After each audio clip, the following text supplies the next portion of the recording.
are now tuned in to our draft special. Yearly, we got our man, Shok Apollo.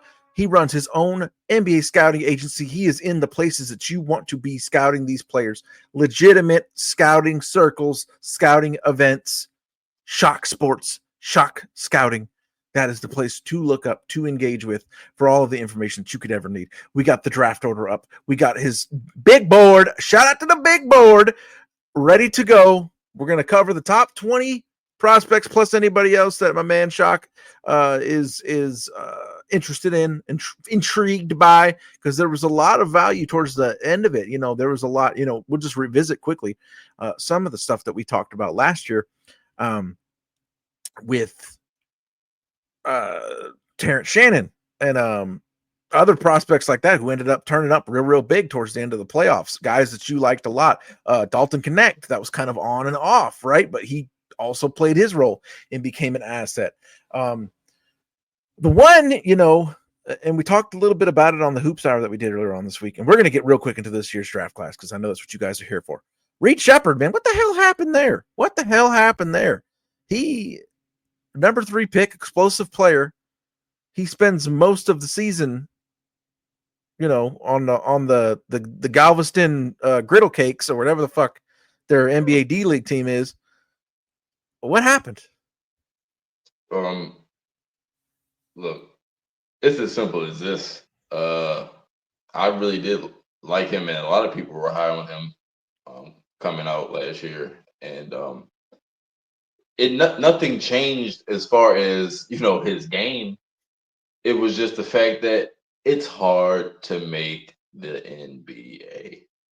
All of these guys aren't going to crack rotations automatically and get playing time. It's only about a few spots, even in G League. You know, like it's filled with guys that were mid first round picks, early first round picks that, you know, just didn't pan out or still waiting on their opportunity, but they're good enough to play. They just need, you know, the right opportunity or for somebody to crack their way. And with Reed Sheppard, I really just thought that was a bad pick for Houston in general, because they already had Fred VanVleet. And like, I don't know, like, if you're not going to play the kid, you know, like, he really holds no value for you. He did have his physical limitations anyway. He's very short. You know, he's small. So in order for you to make an impact, or at least, you know, get some minutes, you got to be great at something. Shooting is what he's best at. I get it, everything you're saying, but if it's that much of a problem, then why are you taking him number 3? It wasn't number 33. It was 3. But now back to our other pod. You know, everybody check that out over the trades. When I was talking about Houston trading that 10th pick to Phoenix, I don't think they draft well, and I think that the coach Ime Udoka, he's in a win now type of mode because of where he got that team in that short time that he's been there. Because it's only a matter of time. So it's like, you know what? The guy that they would have drafted at 10th probably wouldn't be cracking the rotation either, because they probably would have picked the wrong one. So, like, you know, I'm okay with that. If they have an ethos of, you know, if they've really figured that out. I say that shit with the 49ers all the time on our football shows. Y'all stay fucking up these first round picks. Just trade them. Just trade them and get an established player, because it's a valuable asset. So if they really have accepted that and that's what they did, then I don't mind that at all. Now, but they don't know what they're doing with Fred VanVleet right now. Like, you know, they may paying them a lot of money. They know that. Well, yeah, they could extend them. But if they don't, either way, Reed Sheppard, he said he's going to play in this year's summer league, so he knows. Could be back. Yeah, all right. Yeah, he knows that the target is on his back, so he's going to try to crack the rotation this year. Leading into, you know, we had prospects like that. It was a very no-name, kind of a mysterious draft last year. not a ton of star power. Not the case this year, ladies and gentlemen, at least at the very, very top. We'll start the first 5 picks.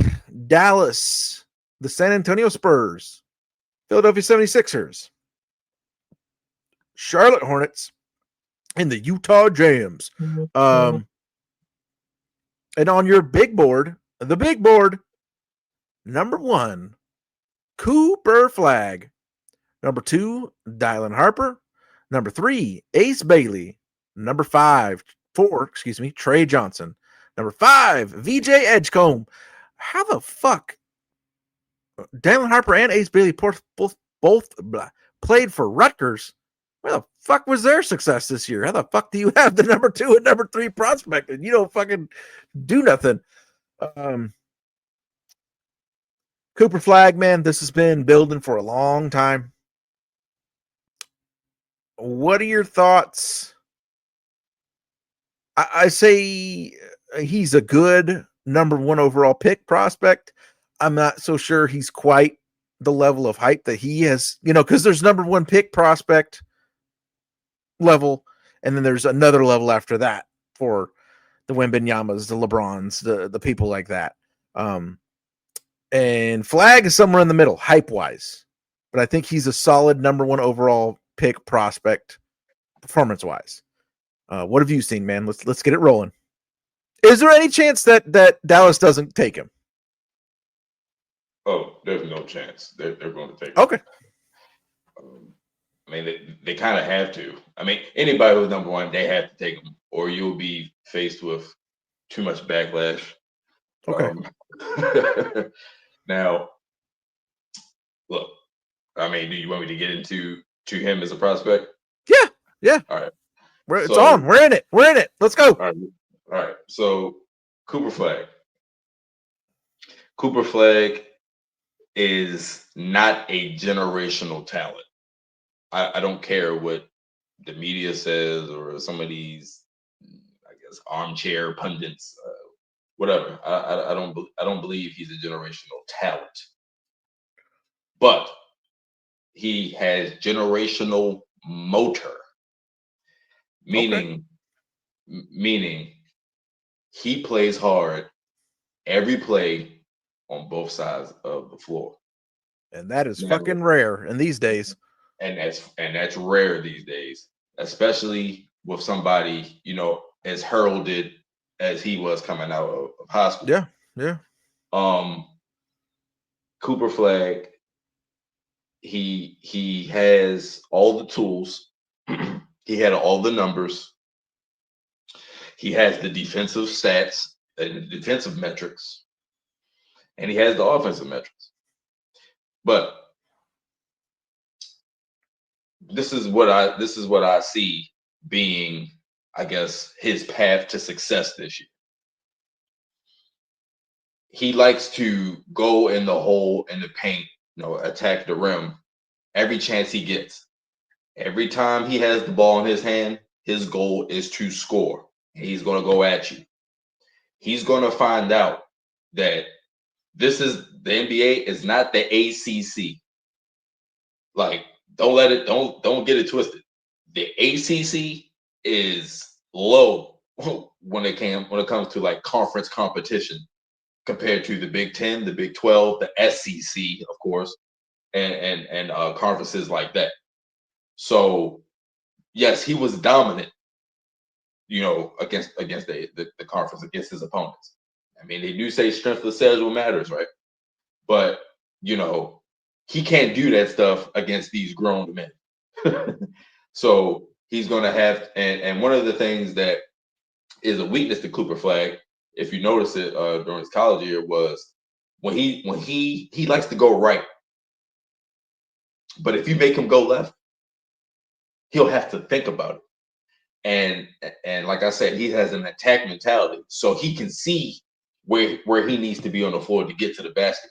If you impede that in any way, he's going to have to think, and then you won that matchup as a defense. You won that matchup because he's going to have to give the ball up, or he's going to have to think, maybe do a spin move, and he can be met by another player, and in the next level.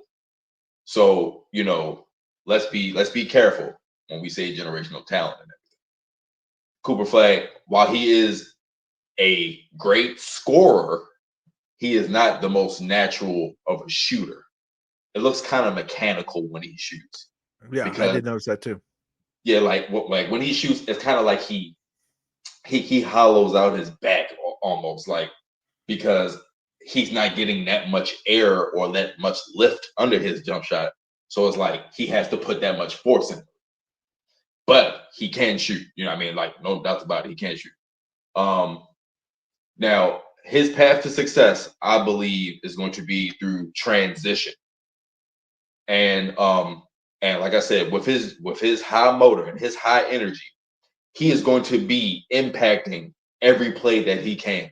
And as a rookie, he's going to try to overdo it because, hey, that's what rookies do. You know what I mean? You're trying to make a name for yourself. You're Yeah. trying to prove, especially number one picks. You're trying to prove that I am worth all the hype. I am the number one pick.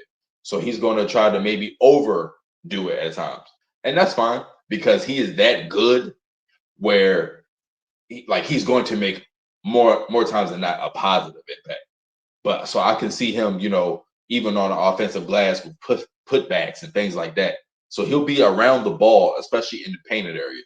And I believe, if you get a steal from, and let's be honest, he's going to be surrounded by good defensive players. AD, Derek Lively, Klay Thompson. He's getting a little up there in age.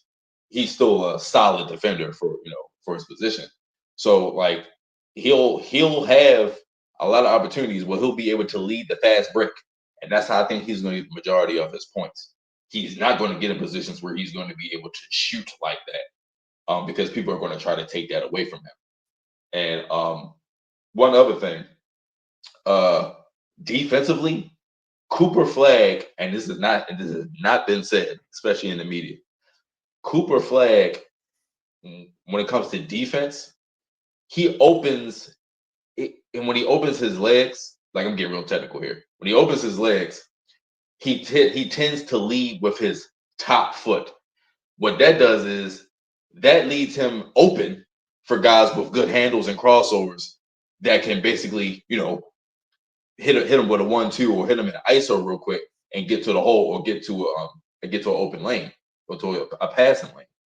Like, he can get in trouble with that foot because sometimes he goes for fakes, he goes for hezzies, and the league, like, he was doing that in college, mind you, and especially like when he got into the tournament in March Madness, when he went against non-ACC teams, like when he went against Houston, and Alabama, those guards, like, he was matched up with a lot of guards.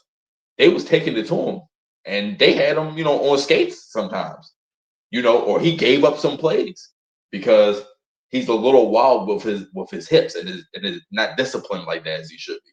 But he's young. He's like, what, 18, 19. He's going to grow into that. Yeah. Because he is that good as far as from a base level. He is very safe. He is very safe. And like I said, one of my guys brought up a good comp.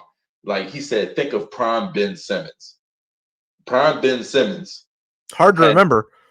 Hard to remember, but he always had a consistent stat line. He would give you about 16, 7, and 8 on any given night. You talk about consistent production. I can see, and he said, like, I can see Cooper Flag doing that. And I was like, you know what? I agree with that.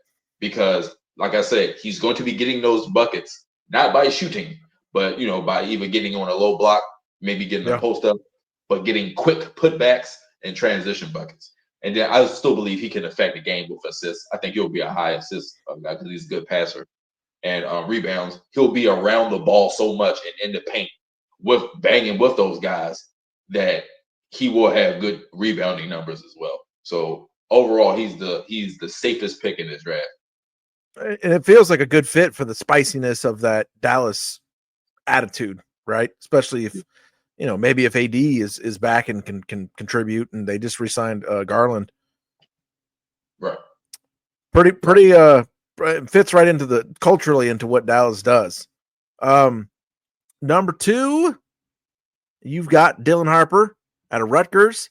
We got the Spurs and the 76ers coming up. Dylan Harper and Ace Bailey up next. Do we think it's going to be chalk? Are either one of these guys going to one of these two teams? So Dylan Harper, I think for sure is going to go with San Antonio. Even though they do have now you want to talk about a guy from last year, Stephon Castle is another guy we talked about too, and I told you about how mature and sound his game was. You see, he's the rookie of the year. So Yeah. and they now Dylan Harper, he's going to be a shooting guard, but he can play the one because that's what he was doing his whole year at Rutgers. Now, before that, he was playing off the ball a lot. So he has, the best of both worlds. He shows that he can adapt to both types of games in both sets.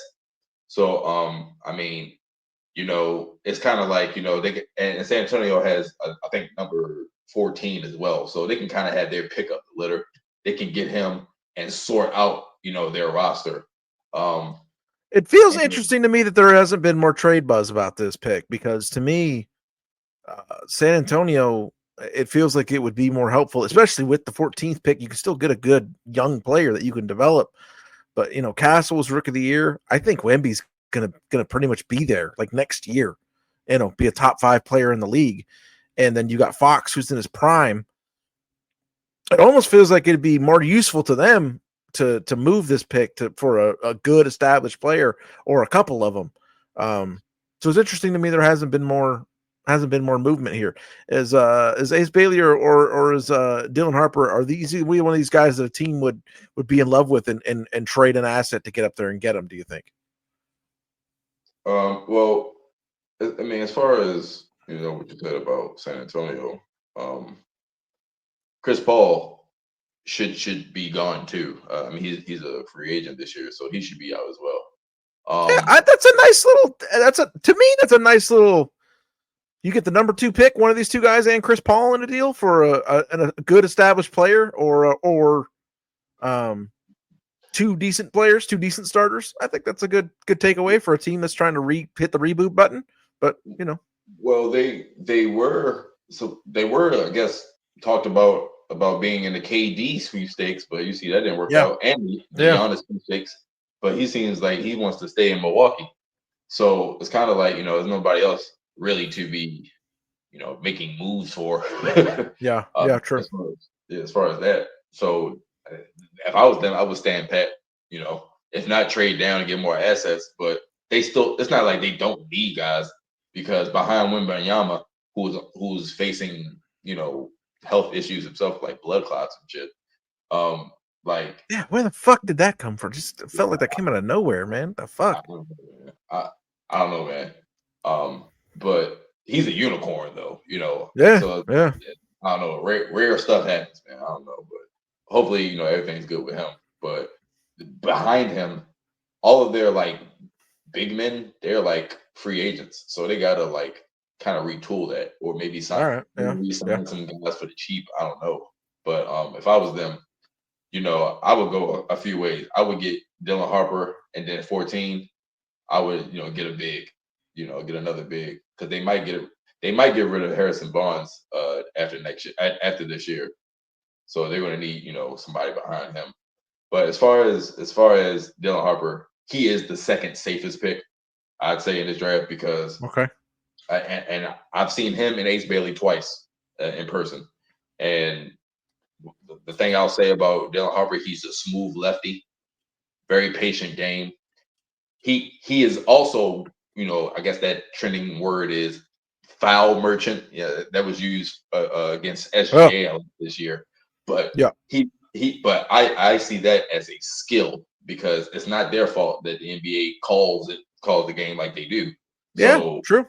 when you're using that leverage and you know how to get calls and get contact, that's a plus and a bonus for your team because that's more points at the foul line. So Dylan Harper can definitely do that. He's a spot up shooter, but he can get to the basket. And as far as his weight, he used to be bigger, but even though he lost weight during last season, he still is strong enough where he can handle contact. And he's pretty good rebounder for his size too. So I would say he's definitely the second safest prospect. Now, as far as Ace Bailey, yeah, a little bit mercurial, a little bit split opinions. Do you think this is an easy go to the 76ers? Are we staying chalk here? he is my favorite player in this draft. Oh, there we go. Tell me about him. He is my favorite player. I've seen him twice. Like I said, I've seen Rutgers twice. I like watching this kid close up in warm-ups. Oh man, like when you see a kid with his size and his efficiency as far as the movements, he has no wasted movements. Okay, Like so he's a big guy with quick guy movements, with smaller guy movements, and the movement ability of a smaller man.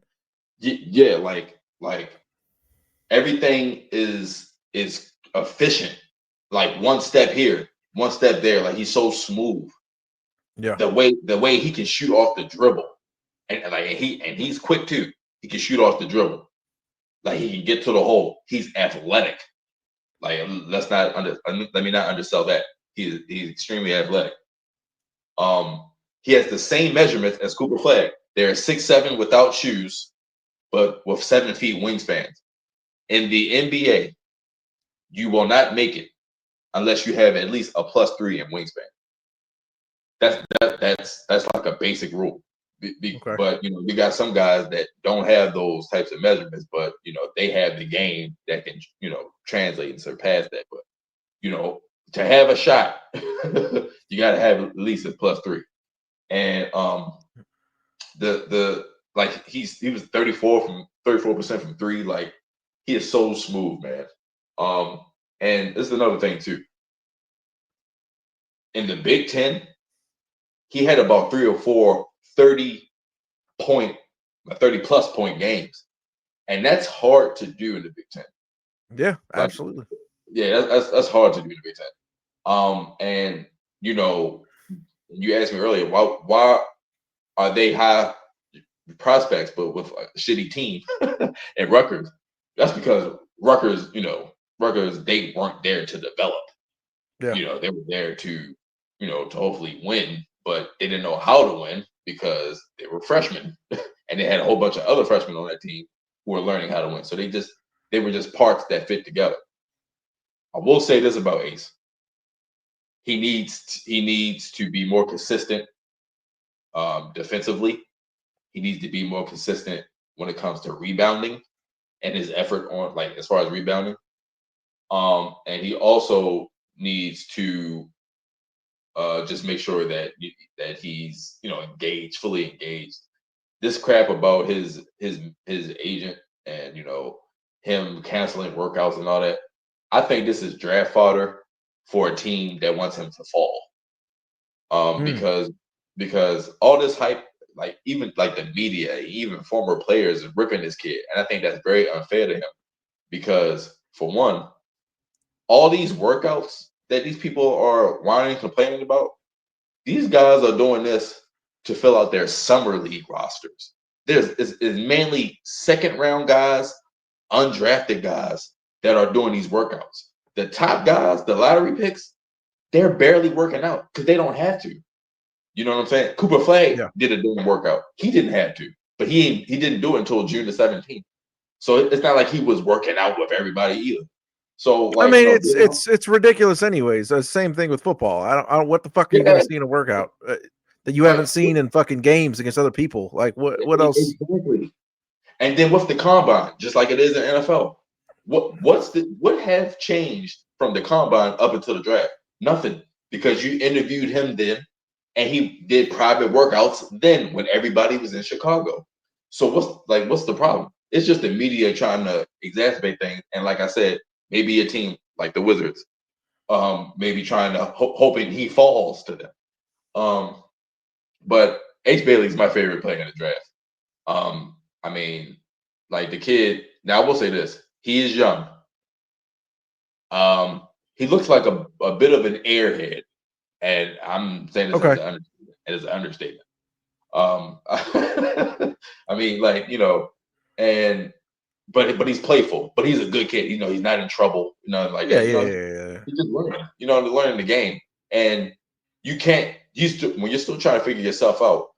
You can't really be there to be a champion of your team if you're not a primary ball handler.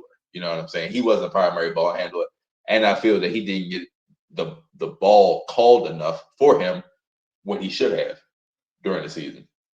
But I mean, that's neither here nor there.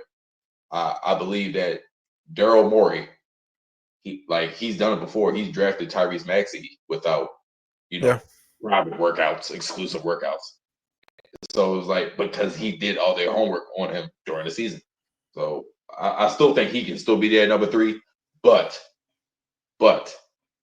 I have a feeling that he may drop to no farther than 6 if he doesn't get drafted. Oh, it sounds like him going to the Sixers and maybe them retooling by finally moving who, both of the who's. Maybe they come out the other end pairing this guy with Maxey and some pieces that they get from those trades and a little bit spicy, a little bit interesting because it don't feel interesting or spicy at all up there right now. It feels fucking hopeless. So, hey, bring this kid in, pair him with Maxey. Hopefully, move your 2 damaged assets to 2 teams that want to fucking try and get over the hump, get some good players back, and maybe we get a new core and get some hope around these parts. Up next, Hornets, Jazz, and DC. VJ Edgecombe. What do we? That's a little bit of an unknown to me. Guy out of Baylor. What do we got? VJ Edgecombe is probably I'll say he's probably the most unique athlete. He could be the best athlete, overall in this class. I think of him in a mode of guys like Ant Edwards, Okay, Victor Oladipo, in that mode as far as him being an athlete that can play basketball as well. Because there is a difference. yeah. Oh yeah. You can be an athlete and not be talented or not be skilled, or you can be a basketball player and just not be that athletic. But he's a good athlete that can play basketball. He's pretty solid from a catch and shooting perspective. I mean, he loves to attack the rim because he is that good where he can dunk on people and do head taps. So he is that good.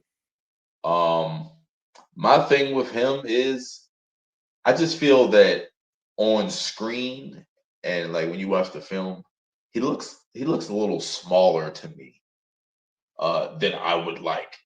But I mean, if I seen him in person, maybe he'd be a little taller than me. You know what I'm saying? Like I don't know, but on the film he just looks a little small. I don't think that's going to bode well per se for how he plays the game in the next level. Because that's going to be tough. Now, I mean, he's a good passer, and you got to do something mainly on the defensive end to get you some minutes. But like if he gets drafted to, let's say he gets drafted to Charlotte. I mean, they're fucking crusty as fuck anyway. So if he can't break the lineup there, I don't. But see, that's the thing. I don't see him being a starter. He's not going to start over Melo. He's not going to start over Brandon Miller. Yeah, true. I mean, now unless they move Brandon Miller to the 3 and had VJ, as the 2, then I mean maybe. And Lee, help me out here. Who's their center still? Nick Richards or Nick Williams? What's his name? Mark Williams. Is that his name? Well, for the Hornets. Yeah. Yeah, Mark Williams. Mark Williams. Yeah. I mean, he can still play and be a starter, but I don't know. Like other than that, his ass is going to be a 6-man. But I mean, I do rookie like, year. That's not a huge deal. That's fine. That's okay. yeah. I mean, and that's damn good, Yeah. But I still think he makes mistakes from a playmaking standpoint, though. Because I still think he's unsure of what he wants to be. I feel like sometimes he gets caught into he wants to, just use his athleticism and get to the basket and dunk on every damn body. But if he's not doing that, then he's going to have to affect the game passing and at least being somewhat of a playmaker, which I feel that he still has to figure out. And I don't think, I mean, now if he goes to a team like that that's rebuilding and that'll give him the leeway where he can do that, that'll be good for him. But yeah, overall, I do like VJ. He's a good player. He's a good player. And then the other My bad, everybody. no, you good. The other cat, Trey Johnson. Trey Johnson, him and Ace Bailey, to me, are the most ready now offensive players. Okay. Like Trey Johnson himself is instant offense. He can shoot from every level of the court. And with his handle, like. So are we hoping that maybe just maybe he gets down there to 6 to the Washington Wizards? You know what? If he did, and there has been rumors that they might move Jordan Poole, that would be not bad to me. If he does, we'll meet up. We'll get to a game, MCI Center. Beers on me, beers and chili dogs on me. Yeah, that's cool, man. Hopefully they get Ace. You think? Okay, so let's go there. Is there any chance Ace Bailey gets down there, or they move up with Jordan Poole, moving Jordan Poole? No, there's no reason for them to move. He said no. There's no reason for them to move up because they can get a really good player at 6, like a really good guy at 6. But yeah, Trey Johnson, like I said, he can shoot. He's one of those players, and it's a couple of guys in this lottery, like the lottery space, especially that they can hit from deep range, like we're talking about Steph-ish, Dame-ish range. Okay. I think he's going to be the next superstar scorer. Now, defensively, he leaves a lot on the table. Yeah. But let's be honest. When it comes to defense, these guys can be insulated by their teammates as long as you have a good scheme. You know what I'm saying? And you can hide their deficiencies. But that kid, he's wowing everybody that he's working out for. And even his agent had put out some stuff it could be hyping up his guy and all that, but he's going no less than 5. And if he does, damn, that's crazy. But and number 6, if these guys go before them, the guy from Duke, Kaman Maluak, I believe he's Sudanese. He is 7'2". Okay. He is 7'2". I was not high on him during the season because my thing was I don't buy into the Duke hype. I wasn't buying into the Duke hype, and it's he's still raw, and even to this day, he is still very raw, especially offensively. But what he has is the swatting them shots. There you go. He has the rim protection. He has the size, the physical gifts, where he can be an elite rim protector. He can be an elite rim runner. He can be an elite lob threat because he's agile enough with that big frame. Now, my problem with him is he's sometimes it looks like he's running with cement shoes. I mean, I had no other way to put it. Oh yeah, no, we've seen the types before. Yeah, Yeah, you know what I mean. Like sometimes, like he can get a little slow, little flopping up there sometimes. So is there, because you, not just the pundits, you, Shok Sports, you have him at number 6 on your big board. Yeah. So is he getting hyped as higher than that in other places, or because you have you're talking about him as if there's major parts of his game that aren't that impressive, but 6 is still pretty damn high. So is the hype, is he ranked higher in other places, or there has to be some stuff you do really like about him for him to be all the way at number 6?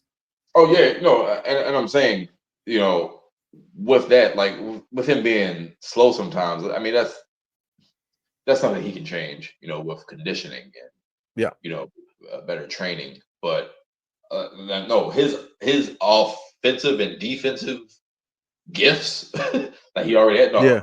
they're elite. They're elite. And I also take into account that's like what the teams need and what a lot of Yeah. teams want are guys like that. He's a modern, NBA big. Yeah. he can Yeah. move around and all that. Like now, he is not someone that will be taking perimeter shots, but he can hit them. He can hit them. Okay. Yeah. He can hit them. So what's the best fit, do you think? You think it's going to be the Wizards, Pelicans, Nets? I actually think that the best fit would probably be the Pelicans. Okay. Because Zion Williamson's guaranteed money doesn't kick in until summer league, and I believe that's in the middle of July. So, and mind you, he has weight clauses that still have to be met. so it's like that, and this off the court issue, with these females, they don't put him in the best of light either. So it's left to be said whether they give him that give him that guarantee or not, or if they try to move him. If they try to move him, yeah. Well, I mean, let's be honest. Has he really been showing anything? I mean, Well, that's kind of what I was thinking. I'm not turning this into an NBA pod, but like, what has he given them that's so great that it's worth all this fucking nonsense all the fucking time? That's worth taking that risk on somebody who has had zero discipline in any fucking form, on the court or off the court. Clearly, that tells you that you should give him this money. Just like what they said with Luka. It's an old phrase. When you give people more money, you don't change them. You just turn up the volume on what they already are. And fucking, yeah. I don't know what part of that they would want. So, yeah, full agree, man. This is sounds like a good, at least a defensive foundational piece they could put in there to kind of build out from if they do end up moving old Chuckles the fucking clown over there. Yeah, and because I mean, and either way, like shit, Washington could use him too. I mean, anybody could use him. So yeah, anybody could use him, but I would say, and he is projected like all year. Everybody's been higher on him than I have been all year. It's just I'm not stupid. Like Well, there you go. It's not biased, and I'm like I call it like I see it. The kid does have those traits where he once he gets it figured out, once he gets older, and he still doesn't have his man body yet. We have to realize you're not getting your man body until he's like 21.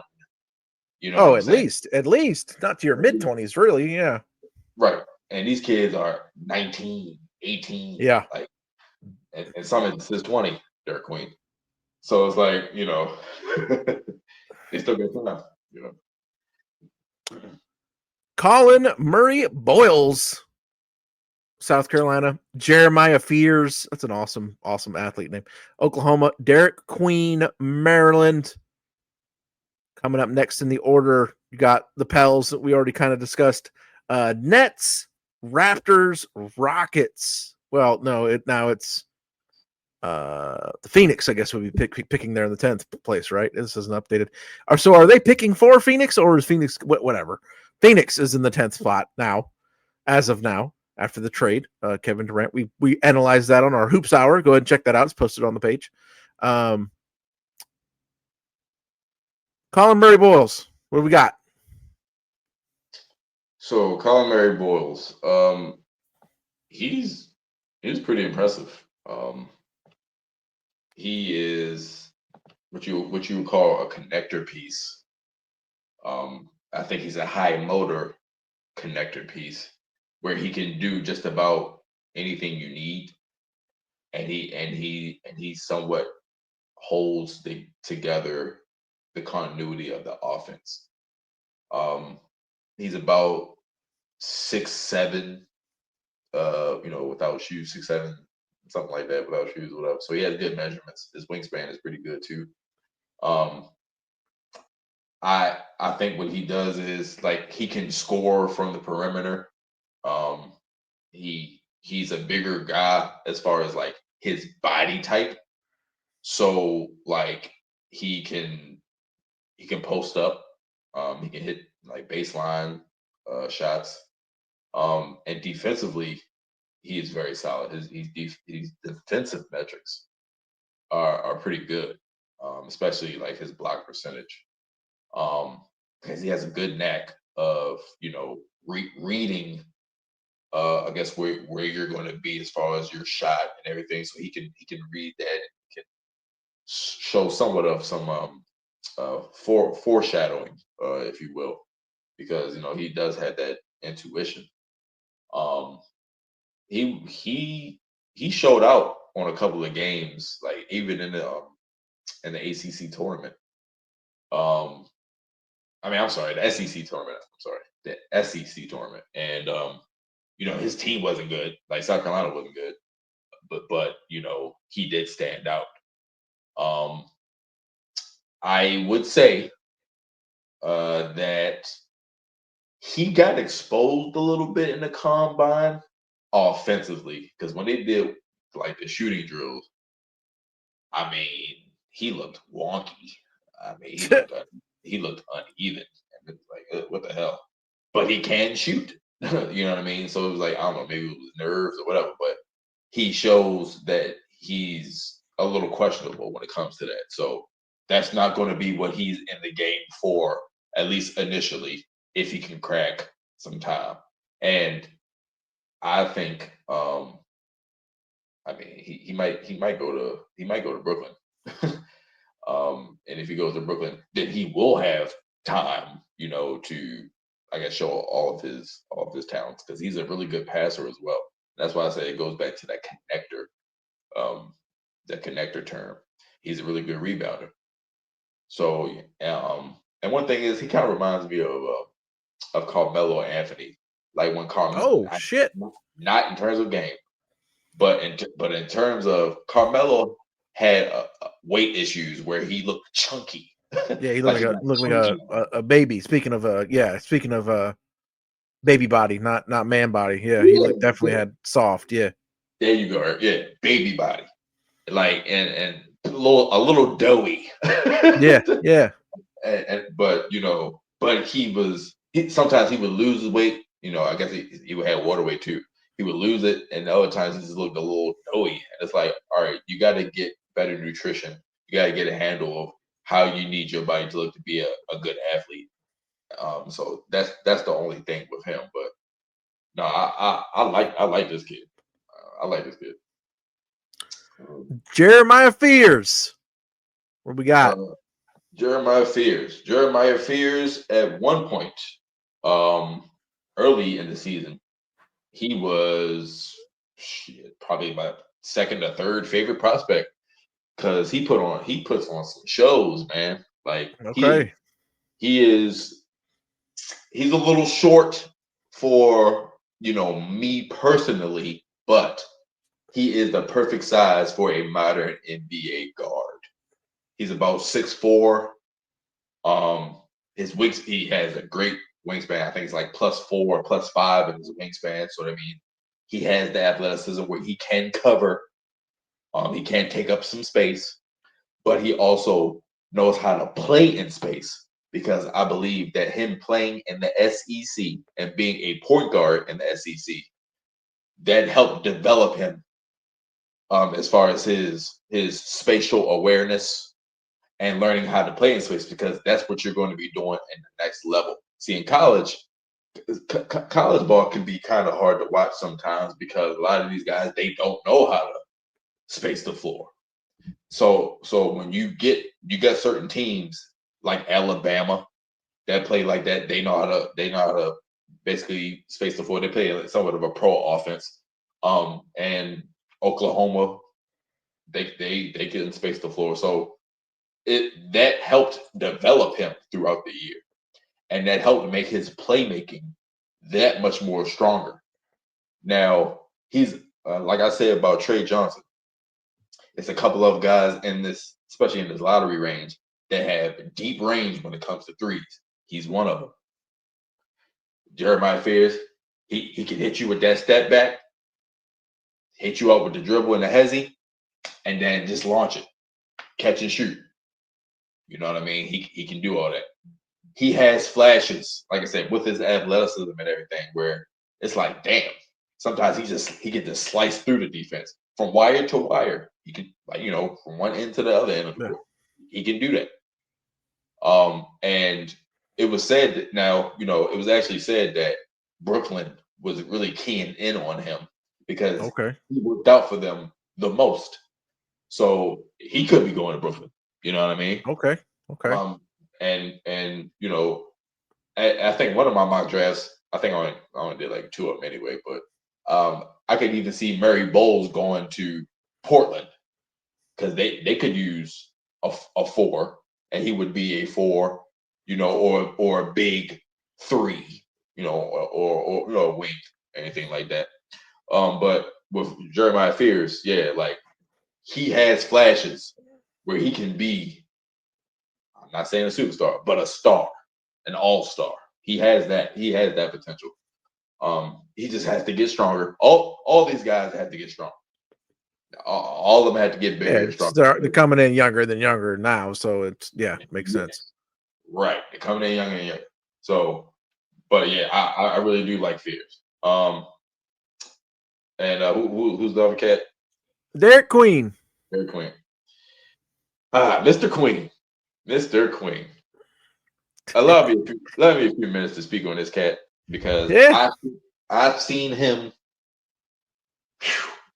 more times than not than I can count, because I've been going to Maryland and Georgetown mainly for these past few years in the DMV area, and I've watched all his damn games. I can tell you this: his offensive footwork, it's rare. I mean, for somebody his size, it's rare. He moves like a ballerina. I mean, his footwork is so smooth. He can take you off the dribble, beat you off the dribble, and hit you with a mid-range shot, or he can take you to the post. He has that much of a talent where he can hit clutch shots, as we've seen in the tournament, in the NCAA tournament. So he has that superstar talent for a big. However, his warts, I believe, are major red flags. When you watch him warm up, he's done this all season, and I've been saying it. He does not bend his knees. When he's in the game, he does not bend his knees. He plays everything from the torso up, straight up. You can't do that in the next level. You can't get away with that. Derek Queen, a lot of people didn't know, because he has a baby face, was 20 years old. Is 20 years old. He was 20 years old as a freshman. Now you could be saying, well, what's the problem with that? In today's age, for you to be as hyped as he was coming out of college, high school, because he played on the same team with Cooper Flagg, Asa Newell, and a lot of these different lottery guys. So Derek Queen's been on the scene and been hyped up for a while. So, it's something to be a little older as a freshman, but you still have these red flags where it's like you feel like you arrived because you haven't. You know what I mean? Like, you can't get away with this with grown men. When he goes for rebounds, even though his college stats were damn near 10 rebounds per game, I am not lying to you, gentlemen.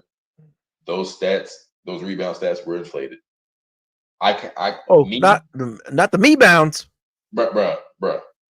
Me, NBA personnel, freaking agents, like people I'm sitting next to in the media section. We like, how the hell did he get 9 rebounds?